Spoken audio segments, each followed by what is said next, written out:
Welcome back અને મહામંથનમાં હવે બીજા મહત્વના મુદ્દા પર ચર્ચા કરીશું અને એ મુદ્દો છે અમદાવાદમાં પોલીસે ડ્રાઈવ યોજી હતી જેમાં વાહન વ્યવહારના નિયમોનું જે રિક્ષા ચાલકો દ્વારા ઉલ્લંઘન કરવામાં આવે છે એમના વિરુદ્ધ કાર્યવાહી કરવામાં આવી। કેટલાક રિક્ષા ચાલકોએ નિયમ ભંગ કર્યો હતો, એમની સામે પોલીસે કાર્યવાહી કરી। 1716 જેટલી રિક્ષા ચાલકો સામે ગુના નોંધી કાર્યવાહી કરવામાં આવી અને 2 દિવસથી સતત આ ડ્રાઈવ શરૂ। ગુનાઓમાં ડ્રાઇવિંગ લાયસન્સ વગરના, જરૂરી દસ્તાવેજ વગરના, મીટર હોય તો પણ એ બંધ, એના પર કપડું ઢાંકી દે છે, નિયમ કરતા વધારે માત્રામાં પેસેન્જર બેસાડેલા હોય, મીટર જાહેરનામા ભંગના કેસ નોંધવામાં આવ્યા હતા।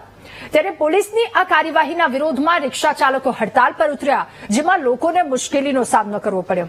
આ સાથે રિક્ષા ચાલક યુનિયનનું કહેવું છે કે જો પોલીસ કાર્યવાહી તાત્કાલિક બંધ નહીં કરે તો અમદાવાદના રસ્તા પરથી રિક્ષાના પૈડા થંભી જશે।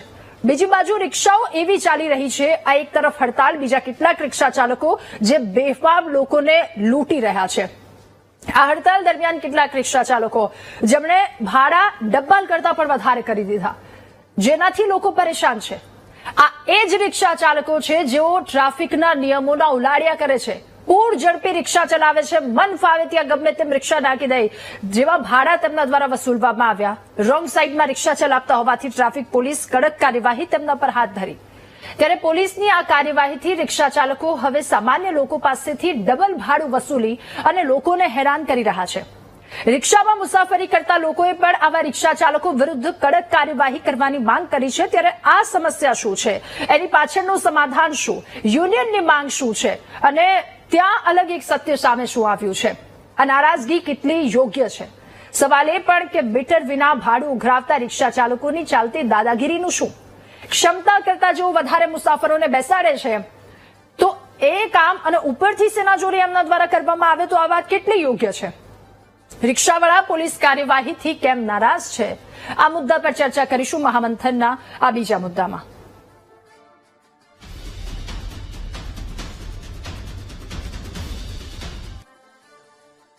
ત્યારે સીધા આ મુદ્દે ચર્ચા કરીએ। રિક્ષા ચાલક કન્વીનર છે યુનિયનના, આપણી સાથે વિજયભાઈ મકવાણા જોડાયા છે। વિજયભાઈ, ખૂબ સ્વાગત છે આપનું મહામંથનમાં।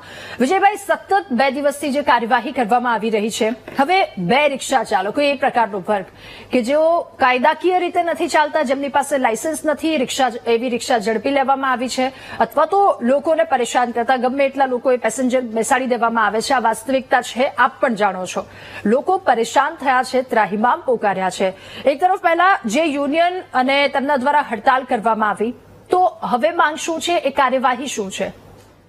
અમદાવાદ શહેરમાં સીપી સાહેબ દ્વારા જે જાહેરનામું બહાર પાડ્યું અને છેલ્લા 2 દિવસથી સતત કાર્યવાહી કરવામાં આવી, એમાં ઘણા બધા પોલીસ સ્ટેશનને ટાર્ગેટ આપવામાં આવ્યો કે આટલી રિક્ષાઓ તમારે ડિટેન કરવાની છે, પકડવાની છે।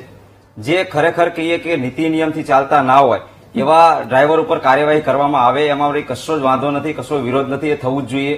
કારણ કે એ ડ્રાઈવરોને લીધે અમારા રિક્ષા ચાલકો જે પ્રામાણિકતા અને ઈમાનદારીથી જે ધંધો કરે છે એમના નામ અને છબી ખરડાઈ રહી છે, અમદાવાદના રિક્ષા ચાલકોની નામ ખરાબ થઈ રહ્યું છે। તો આવા ઉપર કાર્યવાહી થવી જ જોઈએ।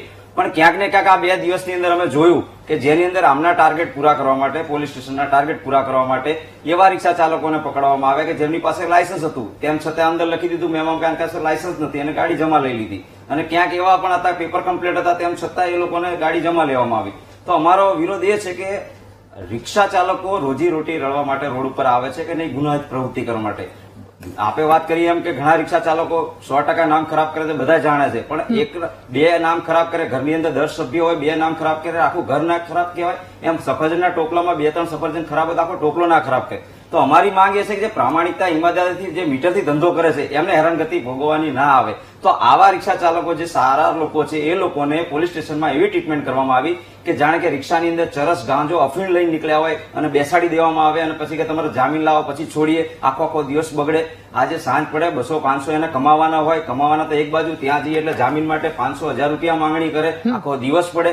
તો આવા રિક્ષા ચાલકોની માંગ લઈને અમદાવાદ શહેરના અલગ અલગ રિક્ષાના યુનિયન સંગઠન સમિતિના આગેવાનો ભેગા થયા અને આ નિર્ણય કર્યો, તાત્કાલિક નિર્ણય કર્યો। વિજયભાઈ, મારો આપને સવાલ એ પણ છે કે યુનિયને જે હડતાલ કરી એમાંથી 50% શું લોકો તમારી સાથે હતા? કારણ કે આજે તો કેટલી બધી રિક્ષાઓ દોડતી હતી રસ્તા પર, બેફામ ભાડા વસૂલતા હતા, સુભાષ બ્રિજ થી લઈ અહીંયા સિવિલ સુધી પહોંચવાના 130-150 રૂપિયા લોકો પાસેથી વસૂલ। આ શું મજબૂરીનો ફાયદો ઉઠાવવાનો એક ધંધો શરૂ કરી દીધો એમણે?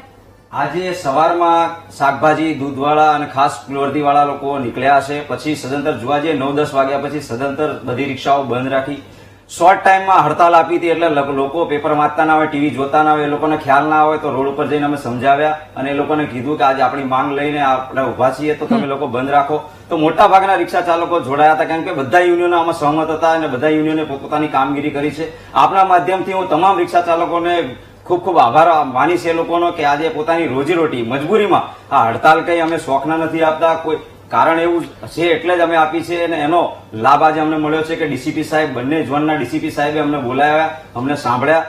અડધો કલાક પહેલા જે મીટિંગ પૂરી થઈ અને સુખદ અંત આવ્યો કે અમે હડતાલ અમારી પૂરી થઈ. કેમ કે અમારી જે માંગણી હતી એ માંગણી અમને સ્વીકારી છે કે જે ખોટા મેમાં બની ગયા છે એમાં આરટીઓમાં જઈને 1 રૂપિયો પણ આપ્યા વગર એ બધી ગાડીઓ છૂટી જશે. તો અમારી માંગણી એ જ હતી કે જે સારા લોકો છે એની જોડે સારો વ્યવહાર થવો જોઈએ અને હવે પછી કદાચ કોઈને લાયસન્સ હોય અને ગાડી જમા લેશે, પેપર કમ્પ્લીટ હશે અને જમા લેશે તો એ પોલીસ અધિકારીને પણ સસ્પેન્ડ કરવામાં આવે એટલી બાંયધરી પણ આપી છે. ઓકે, એક સવાલ, એક વાત મારે આપને એ પણ પૂછવી છે. લોકો ત્રાહિમામ પોકારી ઉઠ્યા છે વિજયભાઈ, રસ્તા પર નીકળ્યા હોય ગમે ત્યારે ગમે ત્યાંથી રિક્ષા વચ્ચે આવી જાય. આપણે ઘણા બધા કિસ્સા સાંભળ્યા છે, કેટલાય અકસ્માત, નહીં કોઈ ટ્રાફિકના નિયમોનું પાલન કરવું, કોઈ જ વસ્તુ નહીં. હવે ફેર મીટરની વાત કરવામાં આવે તો ત્યાં સફેદ કપડા બાંધી દેવામાં આવે છે, કપડા બાંધી.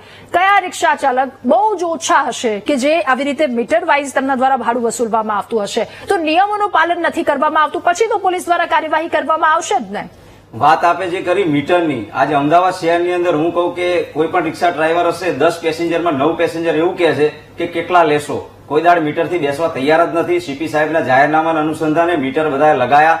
વર્ષોથી મીટરથી ધંધો કરવાવાળું અમદાવાદ શહેર એક જ છે, બાકી ક્યાંય નથી. આપણું કેપિટલ પાર્ક ગાંધીનગર છે, અહીંયા જોવા જાવ તો અહીંયા પણ મીટર નથી. એટલે મીટરથી ધંધો કરવાવાળા રિક્ષા ચાલકો અમદાવાદ શહેરમાં જ જોવા મળે છે અને જે લીગલી કામ કરવા માંગે તો એ લોકોને સપોર્ટ મળવો જોઈએ. જે ના કરતા હોય એની પર તો 100% કાર્યવાહી થવી જોઈએ, એમાં ના નથી.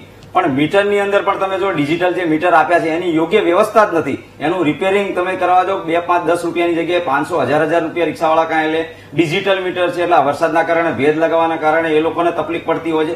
ઘણા બધા રીઝન છે, તેમ છતાં મીટર લગાવ્યા છે 2, 3 હજાર રૂપિયા લઈ અને મીટરથી ધંધો કરે છે. પણ લોકો બેસતા નથી મીટરથી. તમે કીધું વધારે પૈસા લે છે, પણ એ લોકો કહો કે મીટરથી બેસવા માટે તૈયાર તો મીટરથી લઈ જાય, પણ સામેથી પેસેન્જર જ એમ કે કેટલા લે એટલે કેટલા કે એટલે પછી ભાવતાલ થાય. એક પેલું તો લગાવવું પડશે ને, એક શરૂઆત તો કરવી પડશે ને. જો લોકોના આ વસ્તુ છે, તમે મોટા શહેરોમાં હજુ પણ મેગા સિટીમાં જાઓ ત્યાં તો આવી રીતે મીટરથી જ લોકોને બેસાડવામાં આવે છે. તો શરૂઆત ક્યાંકથી તો કરવી પડશે ને વિજયભાઈ. શરૂઆત જ નથી કરવામાં આવતી તો પછી આ વસ્તુનો સામનો ઘણા લાંબા સમય સુધી કરવું પડશે. બીજો સવાલ મારે આપને એ પણ પૂછવો છે કે જે નિયમો તોડી રહ્યા છે રિક્ષા ચાલકો, ગમે ત્યાં રોડ પર ગમે તેમ ફરી રહ્યા છે, એ રિક્ષા ચાલકો હવે જો આવીને દાદાગીરી કરે છે કે આટલા પૈસા, આટલું ભાડું તો લેવામાં જ આવશે. યુનિયન દ્વારા જે વિરોધ વ્યક્ત કરવામાં આવ્યો છે, જે નિયમો તોડી રહ્યા છે, જો એ લોકો જેમાં સામેલ હોય તો આ દાદાગીરી તમારા મતે તમને કેટલી યોગ્ય લાગે છે? એવા લોકોને અમે યુનિયનમાં રાખતા જ નથી. એવા લોકો જે કામ કરતા હોય એ લોકો પર પેસેન્જર તરીકે હું તો આપના માધ્યમથી એટલી જ વિનંતી કરીશ કે 1095 ફોન કરી અને પોલીસને બોલાવી શકે છે અને એની ઉપર કાર્યવાહી કરી શકે છે.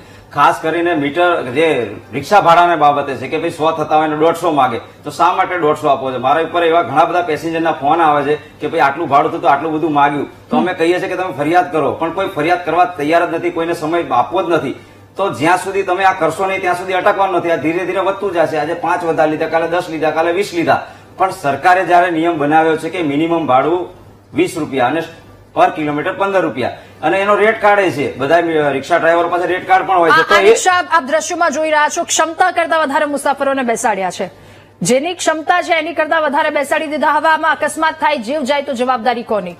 આ જે રિક્ષાઓ ચાલી રહી છે શટલ શેરિંગ રિક્ષા છે. અમદાવાદ શહેરમાં આવી 40% રિક્ષાઓ જે ચાલી રહી છે અલગ અલગ રૂટ પ્રમાણે. આની અંદર પોલીસ ધારે, ટ્રાફિક પોલીસ ધારે તો આ બંધ થઈ શકે છે, પરંતુ એ થતું નથી. આ લોકો હપ્તા આપતા હોય કે કોઈ કારણ હોઈ શકે અને આ શેરિંગ રિક્ષા બિંદાસ ચાલી રહી છે. ખરેખર સરકારી નિયમ પ્રમાણે 3 પાછળ બેસી શકે અને ડ્રાઈવર આગળ બેસી શકે, એ જ નિયમ છે. તો એ રીતે ચાલે તો બધાને ધંધો રોજગાર પણ વધારે મળે. પરંતુ આ છૂટ આપવામાં આવી છે અમુક રૂટની અંદર જ્યાં એ લોકોનું ચાલતું હોય છે ચલણ, તો અહીંયા આ રીતે ચાલતા હોય પણ આ ચાલુ ના જોઈએ. અનલીગલી વસ્તુ છે અને બંધ થવી જોઈએ, એ પણ અમારા યુનિયન તરફથી માંગણી છે. અને છૂટનો આ રીતે ઉપયોગ તો ના જ કરવો જોઈએ કે લોકોના જીવ પર આખરે આ વાત આવી જાય. આભાર વિજયભાઈ, મહામંથનમાં અમારી સાથે જોડાવા બદલ, આ મુદ્દા પર ચર્ચા કરવા બદલ. તો લોકોને લૂંટતા જેટલા અમુક રિક્ષાવાળા છે એમના દ્વારા જે દાદાગીરી કરવામાં આવે છે દાદાગીરી એમની કેટલી હદે યોગ્ય છે. બીજી તરફ એમના દ્વારા જે માંગ કરવામાં આવી છે કે જે કાયદા અનુસાર ચાલે છે એમને તો છોડી દેવામાં આવે તો એ માંગ એમની યોગ્ય, પરંતુ બીજી તરફની વાસ્તવિકતા આખું અમદાવાદ જાણે છે, આખું રાજ્ય જાણે છે, તમામ લોકો જાણે છે. મહામંથનમાં હાલ બસ આટલું જ. વધુ સમાચાર અપડેટ્સ માટે ડાઉનલોડ કરો વીટીવી ન્યૂઝની એપ્લિકેશન. નમસ્કાર.